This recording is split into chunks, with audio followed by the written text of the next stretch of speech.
en 67, mais si je vous disais que le roi du Maroc, Hassan II, avait aussi contribué à la victoire éclair de l'État hébreu. Info, Intox, Johanna Binder, bonsoir. Bonsoir. Alors, est-ce que Israël a effectivement gagné cette guerre de 67 grâce à l'aide du Maroc? Eh bien, sans le Maroc, Israël n'aurait peut-être pas gagné la guerre des 6 jours. Alors, tout commence en 1965, on est 2 ans avant que débute la guerre des 6 jours.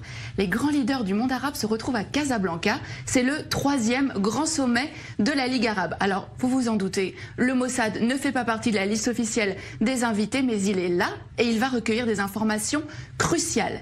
Il y a un protagoniste, c'est Nasser, le président égyptien, le leader de la coalition arabe. Alors dans quel état d'esprit est-il à la veille de cette conférence? Il déclare à Assouan en février: l'année 1965 est la plus dangereuse des années de la lutte arabe. Israël prétend que les Arabes s'apprêtent à perpétrer une agression. Cela signifie qu'Israël a l'intention de nous attaquer. Nous devons donc être prêts à riposter.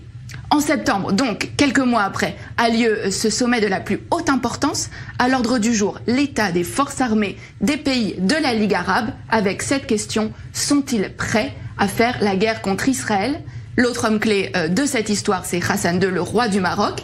Il va permettre aux renseignements israéliens de connaître ses ennemis. Et c'est à ce moment-là que le Mossad va donc entrer en action. Oui, absolument. Le Mossad va donc préparer cette opération en amont de la conférence. Plusieurs jours avant, une équipe du Shin Bet et du Mossad, il s'appelle à Tsiporim, donc les oiseaux, vont occuper le dernier étage du très luxueux hôtel à Casablanca où sont attendus les dirigeants arabes et où va aussi avoir lieu la conférence.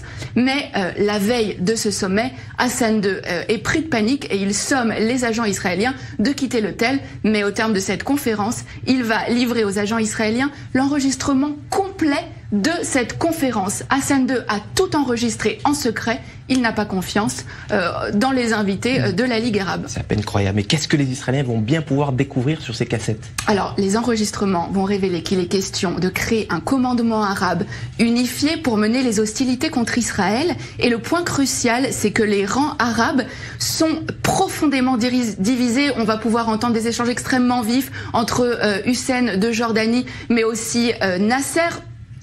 Et alors, ce qui est vraiment important, c'est que les nations arabes vont vraiment révéler leurs faiblesses. Elles ne sont absolument pas préparées pour une guerre contre Israël.